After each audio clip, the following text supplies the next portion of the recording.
사람들마다 가지고 있는 가치가 다릅니다. 가치가 다르다는 것은 무엇을 이야기하냐면 내가 무엇을 더 중요하게 여기는지, 가치의 중요성을 두는지가 다르다는 거예요.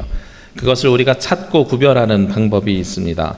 내가 어디에 더 높은 가치를 두는가 하는 것을 찾으려면요, 두 가지를 보면 알아요. 하나는 그 사람이 쓰는 물질의 사용 용도를 보면 알고요. 또 하나는 시간의 쓰임을 보면 알 수가 있습니다. 물질을 아무래도 더 많이 쓰는 곳에 가치를 더 많이 두는 것이겠죠. 우리의 생활비에 의식주뿐만 아니라 교육, 여가 활동 이런 것들을 활용하게 되는데, 자녀를 교육하는 교육비에 많은 분량을 쓰는 사람이 있고, 그리고 개인의 여가 활동, 취미 활동에 더 많은 분량을 쓰는 사람들이 있고, 외식비에 더 많은 분량을 쓰는 사람들도 있습니다. 이런 모든 것들이 다 상대성을 가지고 있는데, 이 상대성에 얼마나 많은 비율을 차지하느냐에 따라서 그 사람의 가치가 결정된다고 할 수 있습니다. 또 하나는 어떤 것을 통해서 가치가 결정되냐면 시간이라는 거죠. 일주일에 168시간을 사는데 내가 잠자는 시간을 제외하고 일하는 거야 뭐 당연한데, 일상적인 삶 속에서 여가 활동, 개인의 활동, 취미 활동, TV를 보는 것, 신앙생활, 여기에 얼마나 많은 시간들을 사용하느냐 하는 것을 보면 내가 무엇에 가치를 두고 사느냐 하는 것을 알 수 있습니다. 대표적인 몇 가지 이야기들이 있는데요. 그 중에 하나가요, 서울에 육제 회의를 가거나 아니면 무슨 모임을 참석할 때 제주노회 목사님들이 요즘 바뀐 분위기 중에 하나가 우리 남부교회 주변에다 교회차들을 주차하세요. 그리고 나서 우리 교회 차를 타고 한꺼번에 공항으로 갑니다. 전에는 다 공항에서 만나자 이랬었는데 요즘 남부교회에서 만나요 이러고선 남부교회에서 갑니다. 이제 목사님들이 왜 그렇게 하셨냐면, 전에는 직접 공항으로 버스를 타고 오거나 누구에게 픽업을 요청하셨어요. 아니면 공항 주변에 알아서 주차를 하고 택시를 타고 가깝게 가셨어요.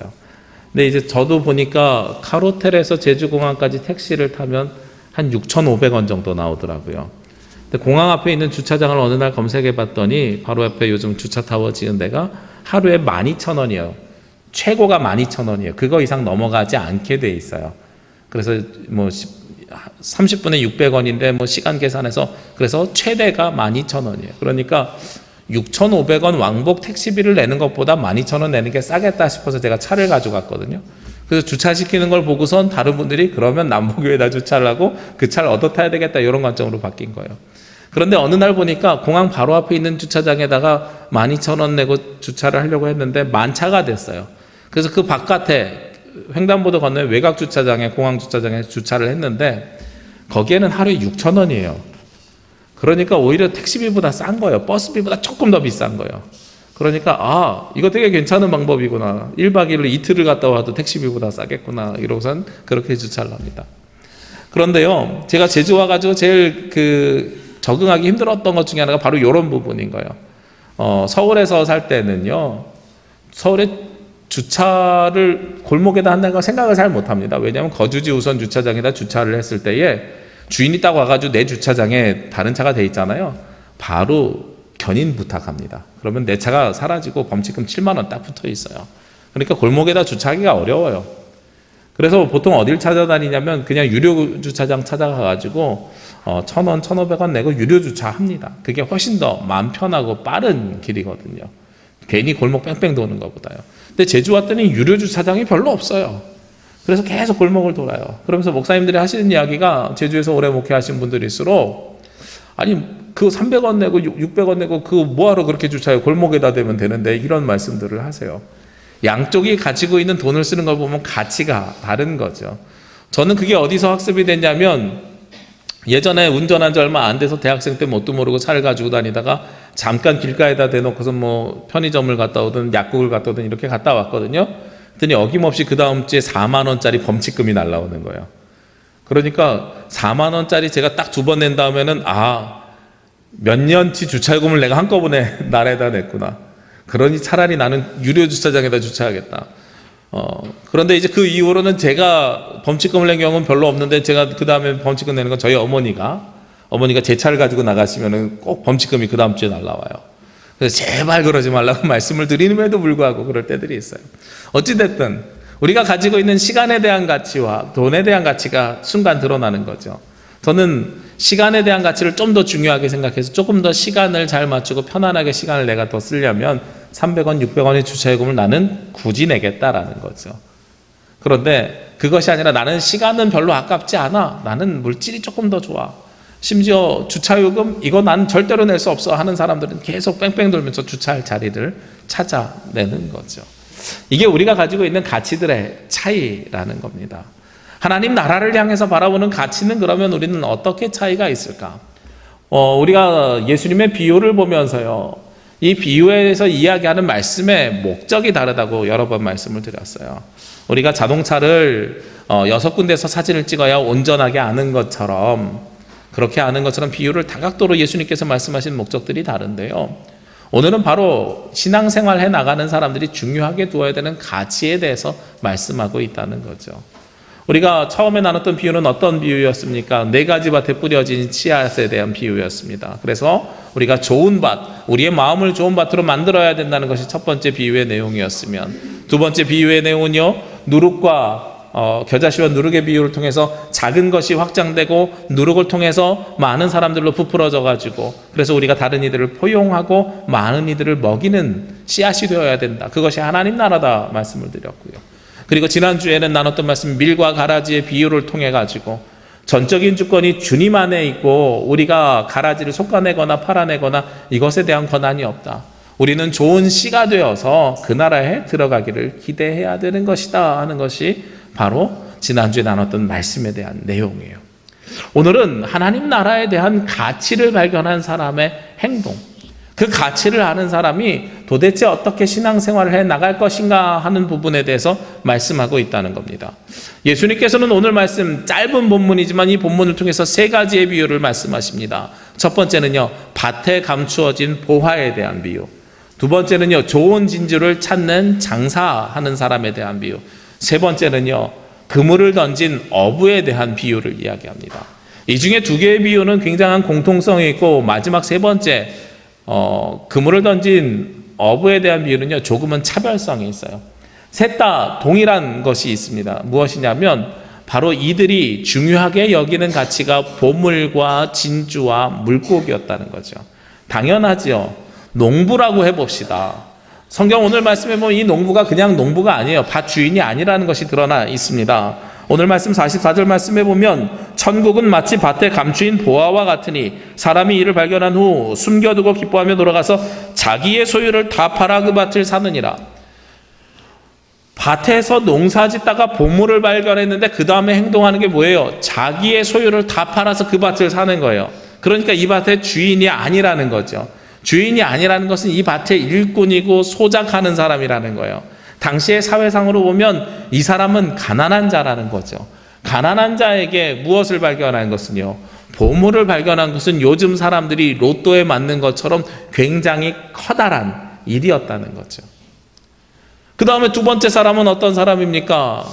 좋은 진주를 구하는 장사와 같으니라고 말씀하고 있어요. 좋은 진주를 구하는 사람이 그 진주를 봤대요. 그래서 그 진주를 샀대요. 자기가 가장 중요하게 여기는 가치를 찾는 사람이에요. 가난한 사람이 물질을 찾는 것과 장사꾼이 좋은 물건을 찾는 것 똑같은 일이죠. 어부는요, 어떤 가치를 가장 중요하게 여깁니까? 그물을 뿌렸는데 그 그물이 물고기로 가득 차는 것. 자신이 생각한 가장 중요한 가치를 가진 사람인 거예요. 이 세 종류의 가치를 가진 사람이 있었는데 이들의 신앙생활의 모습이 어떻게 나타나게 되었는가 하는 거예요. 그런데 이 중에요, 2가지가 듀엣이라고 부를 만큼 아주 호흡이 잘 맞는 비유입니다. 먼저 우리가 보물 그리고 진주에 대한 비유를 먼저 볼 건데요. 이 2가지 비유는 많은 공통점을 가지고 있습니다. 어떤 공통점을 가지고 있냐면 먼저요, 발견합니다. 44절 말씀에서도 보면 사람이 밭을 갈다가 보화를 발견했대요. 그리고 오늘 말씀에 46절에도 보면 장사가 극히 값진 진주 하나를 발견하매 하고 이야기를 해요. 그러니까 이 2 비유의 가장 중요한 공통점은 발견하는 거예요. 어부의 비유는 좀 다르죠. 그물을 쳤다 그러잖아요. 그러니까 조금 달라요. 이건 좀 이따 이야기합시다.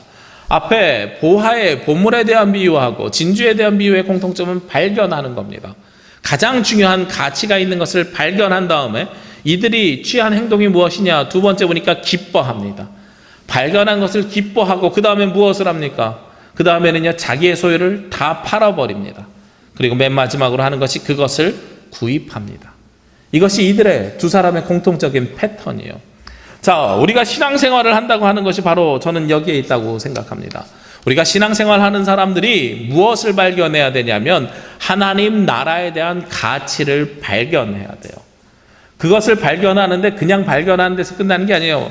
보고도 못 보는 사람들이 많아요. 근데 보고서는 어떨 수 있는 사람이어야 되냐면 기뻐할 수 있는 사람이어야 돼요. 그러니까 보고선 기뻐한다는 것은, 발견하고 기뻐한다는 것은 그 가치를 안다는 사람입니다. 땅을 파다가 여러 개를 발견할 수 있어요. 그렇죠? 저는 땅을 많이 안 파봤어요. 땅을 많이 안 파봤는데 가끔 땅을 몇 번 파본 게 언제냐면 군대 가서 그 상추 심으려고 땅 파본 게 전부인데, 그걸 파다가도 보면은요, 땅 파다가 지렁이도 나오고요, 땅 파다가 무슨 돌덩어리도 나오고요, 땅 파다가 무슨 옛날에 누가 땅 파갖고 버려놓은 쓰레기도 나오고요, 돌덩어리도 나와요, 벽돌도 나오고요. 땅을 파면 이렇게 많은 것들이 나옵니다. 그 중에 보화가 보물이 있을 수도 있어요. 그런데 그것을 발견하는 사람과 발견하지 못한 사람의 구별이 뭐냐면 다 눈으로 보는 거예요. 발견하는데 그것이 나에게 가치가 있다고 생각하는 사람은 그것을 바라보면서 기뻐합니다. 그렇죠? 우리가 이 보화, 진주를 하나님 나라라고 할 때에 예수님께서 그 하나님 나라를 발견한 사람에게는 무슨 반응이 있어야 된다고 이야기하냐면 그 하나님 나라를 기뻐할 수 있어야 된다고 말씀하고 있는 거예요. 우리가 남들이 가지고 있지 않은 것 혹은 내가 원하는 것을 딱 얻게 되면 굉장히 기뻐하잖아요. 저는 어떤 특별한 것에 매니아가 아니라서 그런 마음을 잘 모르겠는데요, 그 매니아라고 하는 사람 있죠. 요즘은 덕후라고 부르는데, 그런 사람들은 다른 사람들이 가지고 있지 않은 희귀한 것들을 찾는 걸 굉장히 즐겨하더라고요. 그걸 희귀템이라고 요즘 젊은이들은 부르는데, 그걸 사기 위해서 외국 사이트를 막 뒤지기도 하고, 좀 물질적인 여유가 있는 사람들은 그 하나를 사기 위해서 외국까지 직접 비행기 타고 나가서 그걸 구매해 갖고 온다 그래요. 굉장히 놀라운 일들이에요. 그런데 그걸 사가지고 오면서 너무나도 기뻐하는 거예요. 우리가 볼 때는 저거 뭔데 이러는데요, 굉장히 기뻐하는 거예요.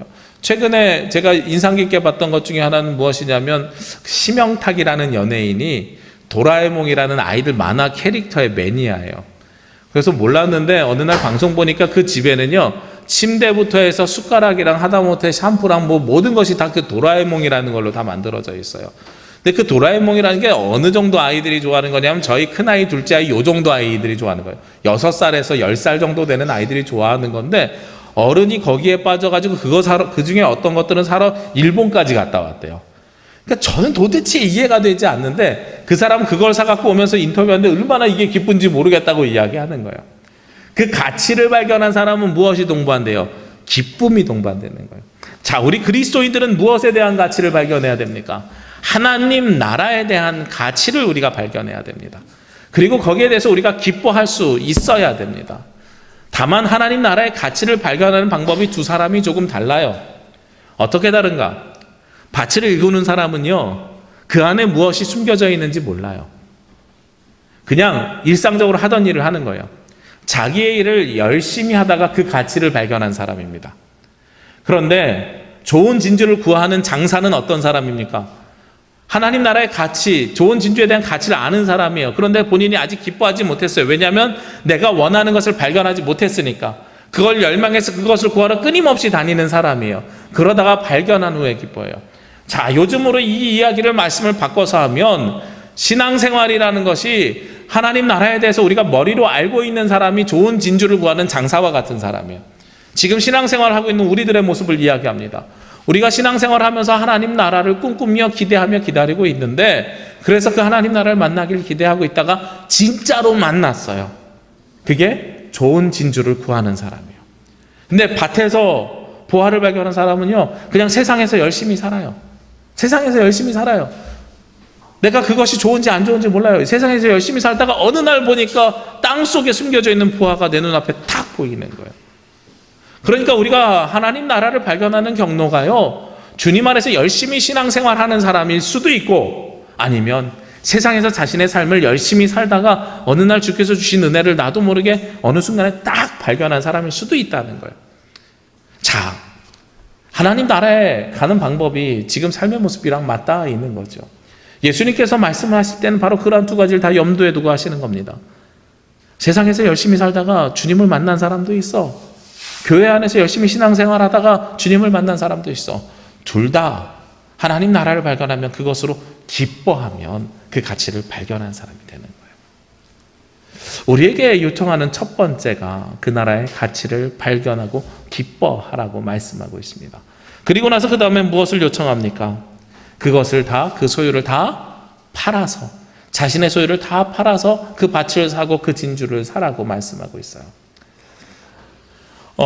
우리 주일학교 아이들이요, 이 성경 말씀을 가지고 만든 찬양을 너무나도 좋아해요. 이 천국은 마치라는 찬양이 있어요. 천국은 마치 뭐 이러면서 밭에 감추인 보화 땅속에 묻힌 뭐 이렇게 가사가 진행이 됩니다. 그런데 자기의 소유를 다 팔아 그 밭을 사지 않을까 이 얘기를 하는 것을 아이들의 찬양의 가사에는 어떻게 나와 있냐면 집 팔고 차 팔고 냉장고 팔아 라는 가사로 되어 있어요. 그러니까 자기의 소유를 다 판다는 것은 집 팔고 차 팔고 냉장고를 판다는 거잖아요. 저는 그 관점이 굉장히 소중하고 중요한 관점이라고 생각을 해요. 말씀을 준비하면서 묵상하면서 보니까요, 만약에 내가 땅속에 묻힌 부활을 발견했어. 내가 원하는 진주를 발견했어. 그래서 내가 집 팔고 땅 팔고 뭐 차 팔고 냉장고 팔아서 그걸 사면 제가 그 다음부터는 어디서 살아야 돼요? 내가 어디서 자야 돼요? 밭에서 자야 돼요. 밭에서. 집이 없잖아요. 차도 없잖아요. 냉장고도 없잖아요. 그 다음부터는 밭에서 살아야 되는 거예요. 그렇죠? 그게 굉장히 중요한 것들이더라고요.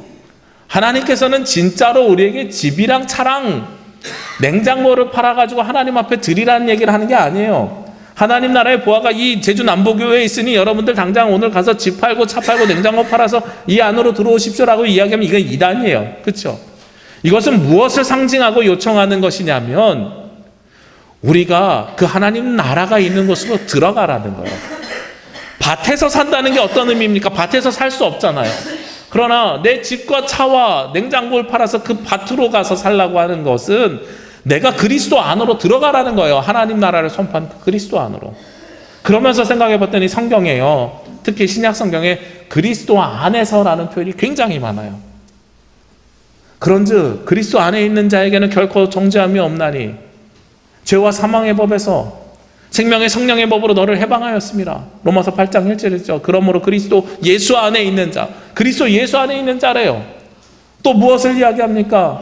고린도후서 5장 17절 말씀에서도요, 그리스도 안에 그런즉 너희가 그리스도 안에 있으면 결코 정죄함이 없나니 이전 것은 지났으니 보라 새 것이 되었도다 하고 말씀하잖아요. 이전 것이 지났도다 보라 새 것이 되었도다 하고 말씀하는 것도 무엇이 전제입니까? 그리스도 안에 있는 자가 전제가 되는 거예요. 자, 우리에게 자기의 소유를 팔아서 그 우리가 발견한 가치가 있는 기쁨으로 가라고 하는 이야기는 우리가 그리스도 안으로 들어가는 인생을 살라는 겁니다. 그런데요, 값진 진주를 찾은 사람은 어떻게 돼요? 그 소유를 팔면 밭으로 들어가는 게 아니죠. 그 진주가 누구의 소유가 돼요? 장사의 소유가 되죠. 반대의 경우를 이야기하는 거예요. 소유를 팔아서 그리스도 안으로 들어가는 것인데 그때 역설적으로 무엇이 생기냐면 소유를 팔았더니 그리스도가 내 안에 들어와서 사는 거예요.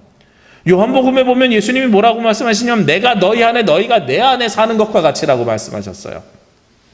우리가 그리스도 안으로 들어가는 순간에 놀랍게도 그리스도가 우리 안으로 들어오게 되는 겁니다. 갈라디아서 2장 20절 말씀처럼 내가 그리스도와 함께 십자가에 못 박혔나니 그런즉 이제는 내가 산 것이 아니요 어디에요? 내 안에 그리스도께서 사신 것이라. 이제 내가 육체 가운데 사는 것은 나를 위하여 자기 몸을 버리신 하나님의 아들을 믿는 믿음 안에서 사는 것이라. 내가 그리스도 안으로 들어갔더니 그리스도와 함께 십자가에 못 박혔더니 내 안에 누가 그때부터 살아 계세요? 그리스도께서 살아 계시는 거예요. 이게 바로 값진 가치가 있는 하나님 나라를 발견한 사람이 자신을 팔아서 드렸을 때에, 자신이 가지고 있는 모든 것을 팔아서 드렸을 때에 얻게 되는 놀라운 역사라는 거죠. 내가 그리스도 안으로 들어갈 때 그리스도가 내 안으로 들어오는 역사가 이루어지는 것입니다. 그것이 바로 이 두 사람이 발견한 가치라는 거예요. 저는 이 말씀을 들으면서요, 도대체 왜 땅속에 숨겨놓은 보화를 발견했을까 하는 것을 좀 배경을 찾고 싶었어요. 그래서 말씀을 찾다 보니까 많은 신학자들이 논란을 벌여요. 무슨 이야기를 하냐면 땅 속에 감추어진 보화를 주인에게 알리지 않고 자기가 몰래 사가지고 그 보화를 차지하는 것, 이거 윤리적으로 문제 있는 것 아닌가? 요즘 세상에서 보면 그런 거죠. 그렇죠? 주인에게 알려야 되는 거잖아요. 그런데 거기에 말씀에 초점이 있는 게 아니에요. 거기에 말씀에 초점이 있는 것이 아니고 그것은 유대인의 삶의 모습을 보면 조금 더 잘 알 수 있어요. 유대인들이 자기 나라에서의 삶을 살지 않습니다. 지금 이스라엘 땅에서 살았던 이 유대인들은 어떤 인생을 살고 있었냐면 586년 전에 남유다가 망했어요. 그보다 200년 전에 BC 723년에 북이스라엘이 망했어요. 그러니까 약 700년 전에 북쪽 나라가 망하고 약 580년 전에 남쪽이 망하면서 이스라엘은요, 최소 500 몇십 년 동안, 최대 700년 동안 무슨 생활을 하냐면 식민지 삶을 사는 거예요. 물론 중간중간에 잠깐 해방이 되어서 나라로 돌아올 때 있어요. 바빌론 포로기라 그래서 포로로 잡혀갔다가 바빌론에서 해방돼서 이스라엘로 돌아오잖아요. 잠깐 돌아올 때들이 있지만 대부분 식민지를 살아요. 예수님이 살고 있었던 이 시대에도 무엇을 살고 있었냐면 식민지를 살고 있을 때예요. 로마의 식민지를 살고 있을 때죠. 그러니까 유대인들이 어떤 습성들이 있었겠어요?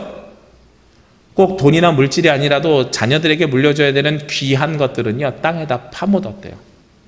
땅에다 파묻었다가 바빌론의 포로로 잡혀갔다 70년 만에 돌아왔어요.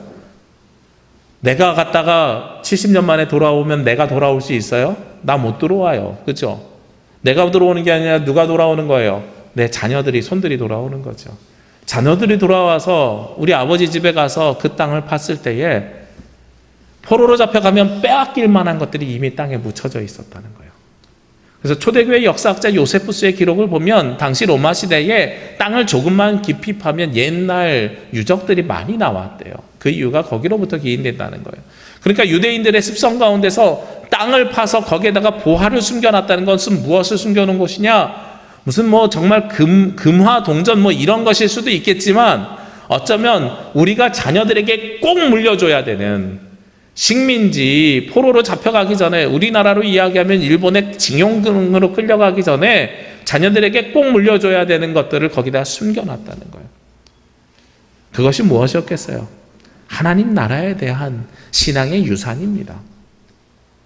여호수아서 24장에 보면 오직 나와 내 집은 여호와만 섬기겠노라, 우리 자손들도 그들을 섬기기를 원하노라 하고 말씀하고 있거든요.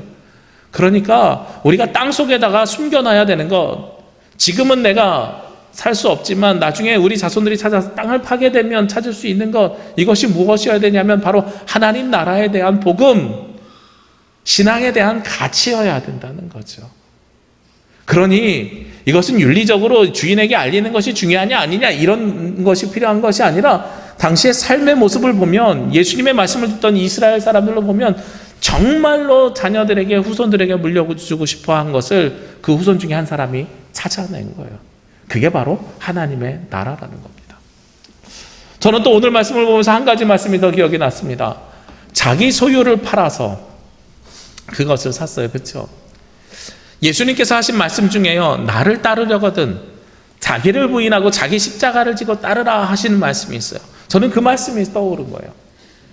자기 소유를 팔았다고 하는 것은 자기를 부인했다는 이야기입니다. 그리고 그 밭을 샀다는 것은 그리스도의 십자가를 졌다는 거예요. 우리의 신앙생활 모습이 하나님 나라의 가치를 발견한 사람에게 무엇을 오늘 요청하고 있냐면 자기를 부인하고 자기 십자가를 지고 예수님을 쫓으라고 말씀하고 있어요. 제가 여러분에게 여러 번 말씀드립니다. 자기 십자가를 지지 절대로 예수님의 십자가를 지려고 해서는 안 된다고 말씀드렸어요. 그렇죠? 여러분에게 예수님처럼 십자가에 달려 죽고 그 보혈로 다른 사람을 구원하라고 말씀드린 게 아니에요. 여러분들이 할 수 있는 만큼의 신앙생활에 최선을 다하는 거예요. 제가 예전에 우리 식구들이 어딜 여행을 가면 짐을 싸는데 어떻게 싸냐면 큰 캐리어에다가 가방을 집어넣어요. 그리고 이제 제가 배낭을 하나 매요. 그리고 아이들 짐 가방 하나를 더 들어요. 그래서 보통 저희가 여행 갈 때는 제가 배낭을 메고 양손에 가방을 들고 갑니다. 그러면 저희 아내는 아이들 손을 잡고 이러고선 비행기를 타고 여행을 가요. 이게 이제 저희 집의 모습인데, 그렇게 해봤더니 어떤 일이 생겼냐면 저희 아이들이요, 어디 여행지 가서 어떤 물건을 사거나 아니면 먹을 것을 사주거나 뭐 하게 되면, 뭐만 생기면 다 누구에게 맡겨요? 아빠에게 맡겨요. 이 아이들에게 인식이 뭐라고 제가 여겨졌냐면 아빠는 물건을 들어주는 사람이야, 이렇게 인식된 것 같은 거예요. 그래서 그다음부터는 교육 방법을 좀 바꿨어요. 물론 지금도 여행 가면 대부분 가방에 짐을 제가 무거운 걸 다 지고 가지만 아이들에게도 가방을 굳이 하나씩 들려줘요. 그래서 아이들이 멜 수 있는, 큰 아이는 3학년짜리가 멜 수 있는 배낭에, 작은 아이는 6살짜리가 멜 수 있는 배낭에다가 수첩이랑 물이랑 간식이랑 넣어줄 수 있는 거 굳이 만들어서 넣어주면서 자기 배낭 지고 가게 해요. 그래야 자신의 삶을 책임지는 것을 배울 것 같은 거예요. 만약에 제가 6살짜리 아이에게 제가 메고 있던 배낭을 이렇게 매줘 보세요. 무게재 보니까 공항에서 10kg가 넘던데 17kg짜리 아이가 10kg짜리 배낭 멜 수 있겠어요? 못 매잖아요.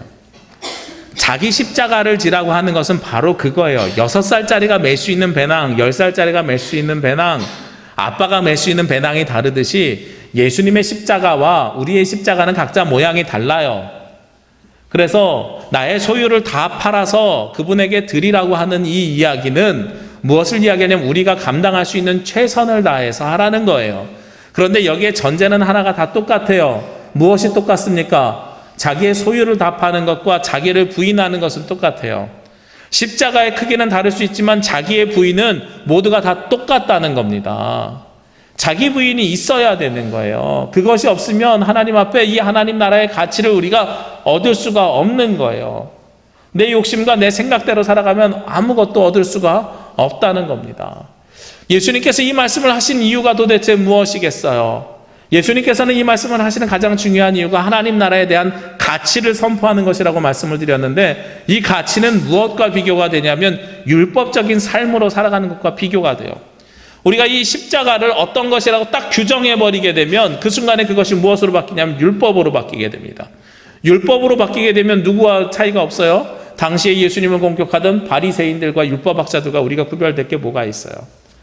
계속 말씀드리잖아요. 이 비유가 있는 마태복음 13장 바로 앞에 12장에 무슨 논쟁이 있어요? 안식일 논쟁이 있어요. 예수님의 제자들이 배고파서 미리 이삭을 훑어가지고 먹었어요. 그랬더니 바리새인들이 안식일에 일했다고 추수를 했으니까 그건 일한 것이라고 그걸 가지고 공격합니다.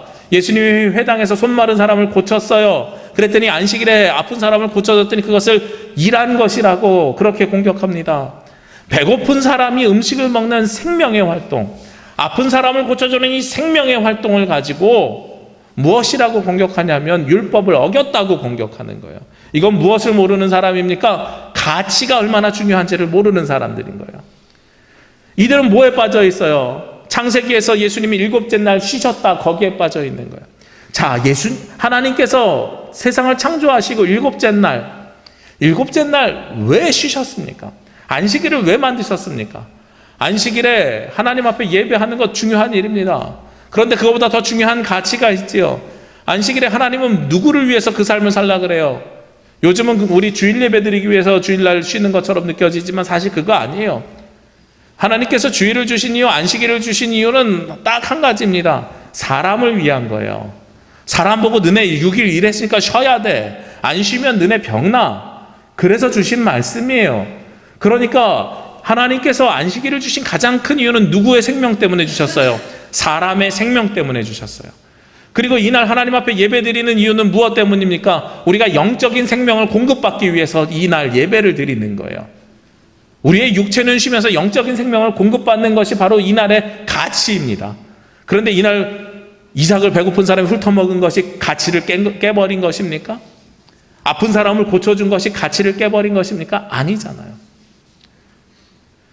우리가 이 하나님 나라의 가치를 중요하게 여기는 것이 바로 거기에 있거든요. 그러니까 같은 맥락 속에서 자기를 부인한다는 개념을 그렇게 바라봐야 되는 거예요. 자기 중심으로 살아가는 것, 나를 위해서 일을 하는 것을 하나님은 반대하고 있는 겁니다. 너의 욕심을 위해서 일하는 것을 반대하는 것이지 나의 쉼을 위해서 일하는 것을 반대하는 게 아니라는 거예요. 그것이 하나님 나라의 가치예요. 자기를 부인한다는 것은 철저하게 나의 욕심을 위한 삶을 내려놓고 누구를 위한 삶, 주님의 가치를 향한 삶을 살아가는 것이 자기를 부인하는 삶이고 자기의 소유를 다 팔아버리는 삶입니다. 그것이 집 팔고 차 팔고 냉장고 파는 모습이라는 거예요. 진짜로 집이랑 차랑 냉장고 팔라는 얘기가 아니라 그게 하나님 나라 가치를 향해서 살아가는 삶입니다. 그런데요, 우리는 그 가치를 향해서 그렇게 살아가고 있는데, 그런데 오늘 마지막 세 번째 비유가 남았어요. 어부가 그물을 칩니다. 오늘 말씀 47절 말씀해 보니까 또 천국은 마치 바다에 치고 각종 물고기를 모으는 그물과 같으니, 밭에 보아하고요, 진주는요 그 하나를 발견한 거예요. 그런데 어부가 그물을 치는 거는 하나를 발견하기 위해, 값진 것 하나를 발견하기 위함이 아니라 많은 것을 가지기 위함이잖아요. 이 많은 것을 가지고 왔는데 그 가치는 언제 드러나느냐? 무트로 들어올 때 가치가 드러납니다. 하나님 나라의 가치는 우리가 그 중요한 것들을, 소유를 팔아서 자기를 부인하고 발견할 수 있는 거지만, 우리의 가치, 물고기, 잡힌 물고기가 우리거든요. 우리의 가치는 언제 드러납니까? 무트로 가는 그 순간에 드러나게 돼요. 그러면 그것을 어떻게 됩니까? 오늘 말씀의 48절에 보면 그물에 가득하며 물가로 끌어내고 앉아서 좋은 것은 그릇에 담고 못된 것은 내버리니라. 물고기 좋은 것과 못된 것을 구별합니다. 나쁜 것을 구별하는 게 아니고 못된 것을 구별하는 거예요. 자기의 욕심대로 살아가려고 하는, 아직 자기를 부인하지 못하고 자기 소유를 팔지 못하는 사람들을 구별해내는 거예요. 자, 하나님 나라 가는 것은요, 하나님 나라에 대한 가치는요, 내가 열심히 신앙생활하는 것이지만, 우리 지난주에 나눴던 말씀처럼 전적인 주권이 누구에게 있다고요? 주님에게 있다고요. 다만 우리는 못된 것이 아니라 좋은 것이 되기 위해서 노력해야 되는 거예요. 그것이 우리가 할 수 있는 최선입니다. 제가 예전에 어렸을 때 저희 식구들이 장터에 갔어요. 야시장에 갔더니 저쪽에서 울릉도 호박엿 하면서 이렇게 옛날 하인 복장을 입고 엿을 파는 엿장수가 있는 거예요. 동생이랑 저랑 둘이서 가가지고서 엿을 사 먹자 그래가지고 1,000원씩 내고 엿을 사 먹었어요. 근데 동생이 먼저 엿을 사는데 아저씨가 요 그릇에 이렇게 풍성하게 줘요. 와, 1,000원이 이렇게 많아요? 그래서 저도 주세요 하고 저도 1,000원 냈거든요. 근데 저희 어머니가 보기에는 둘이서 비슷하다 그러는데, 제가 생각하기에는 저는 절반밖에 안 준 것 같은 거예요. 그래서 제가 거기서 성격이 좀 까칠해서 바로 물었어요. 아니 아저씨, 왜 쟤는 저렇게 많이 주면서 저는 그렇게 조금밖에 안 줘요? 저 더 주세요. 그랬더니 그 아저씨가 하는 말이, 이거 엿장수 마음이지, 이러는 거예요. 그러니까 저희 어머니가 뒤에서 그 말 맞네 이러면서 가자 그러고 데리고 가시더라고요. 엿장수 마음이라는 게 무슨 뜻입니까? 호박엿을 자르는데요, 길게 자르든 짧게 자르든, 잘게 자르든 큰 덩어리를 자르든 누구 마음이에요? 엿장수 자르는 사람 마음이죠. 우리를 구원하고 구원하지 않고는 누구의 마음입니까? 우리를 창조하시고 구원의 주권자 되신 하나님의 마음입니다. 다만요, 우리가 그 나라 그 앞에 섰을 때 좋은 사람이냐 못된 사람이냐는 오늘 성경에 있는 것처럼 구별되지요. 우린 누가 되어야 된다고요? 좋은 사람이 되어야 된다고요. 근데 좋은 사람의 가치가 무엇이에요? 바로 위에서 보여줬던 두 가지 비유예요. 발견하고 기뻐하면서 자기를 부인하고 자기 십자가를 지는 사람, 그 사람이 바로 좋은 사람이라는 거예요. 그것은 무엇의 표현이냐면, 주님의 말씀에 내가 순종하고 따르겠습니다 하는 표현이거든요. 그들은 그릇에 담겨진다는 겁니다. 그들은 하나님 나라의 가치를 발견한 그 기쁨이 자기를 부인하고 자기 십자가를 졌기 때문에 그 나라에서 영생을 허락해 주신다는 거예요. 그것이 오늘 예수님이 주시는 이 짧은 세 가지 비유 속에 녹아져 있는 모습입니다. 우리가 신앙생활을 해야 되는 우리의 모습이고, 우리가 신앙생활의 목적이고, 우리가 신앙생활의 가치이고 방향성입니다. 저는 여러분들에게 부탁합니다. 오늘 주신 말씀처럼 우리는요 하나님 나라를 발견할 수 있는 사람이어야 됩니다. 볼 수 있는 사람이 아니라 그것을 발견하고 기뻐할 수 있는 사람이어야 됩니다. 그리고 그것을 기뻐하는 사람은 자신의 소유를 다 팔아, 집 팔고 차 팔고 냉장고 팔아, 즉 자기를 부인하고 자기 십자가를 지고 주님을 쫓는 사람이어야 됩니다. 그렇게 살아갈 때에 이 어부의 그물망에 걸린 물고기가 될 것이고, 그렇게 살아갈 때에 좋은 것과 못된 것을 구별할 때 좋은 것으로 분류되어서 주님의 나라에서 영생을 누릴 수 있습니다. 그것이 바로 우리가 살아야 되는 삶의 모습이고, 우리가 가져야 되는 신앙의 가치입니다. 그 가치를 찾아서, 그 가치를 쫓아서, 그 가치를 품고 그 나라에 들어가는 저와 여러분이 되시기를 주의 이름으로 기도합니다. 기도드리겠습니다.